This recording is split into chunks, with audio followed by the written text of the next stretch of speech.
Teologická fakulta Trnavskej univerzity so sídlom v Bratislave pripravila Deň otvorených dverí.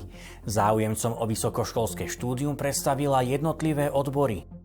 Táto fakulta je špecifická, pretože hoci na prvom mieste ponúka teológiu, jej ďalšie štúdijné programy navštevujú najmä dospelí ľudia, ktorí už majú za sebou iné štúdiá. Až 80% študentov sa chce buď rekvalifikovať alebo dovzdelávať, a to aj v prípade samotnej teológie. Fakulta ponúka na prvom mieste teda teológiu, pretože tu študujú predovšetkým členovia zasvetených reholných spoločenstiev, františkáni, kapucíni, rôzne a ďalšie rehole, teda v budúcnosti tí adepti na kňazstvo v reholiach.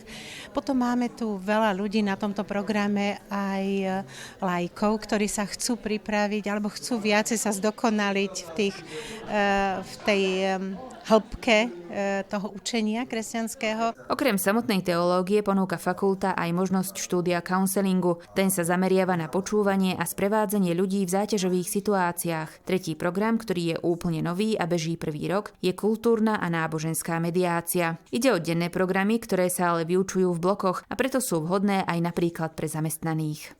Základom uzdravovacích procesov je vedieť, kto som a hlavne kde som, tu a teraz, kde sa nachádzam. Čo sú moje možnosti a čo moje možnosti nie sú.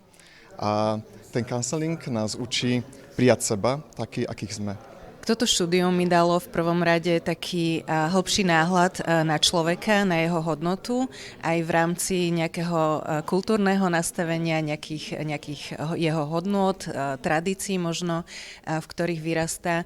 A rozšírilo to také moje poznanie alebo porozumenie tomu, že ako vstupovať do dialógu možno s ľuďmi, ktorí majú nejaké iné hodnotové nastavenia, kultúrne nastavenia alebo iné názory.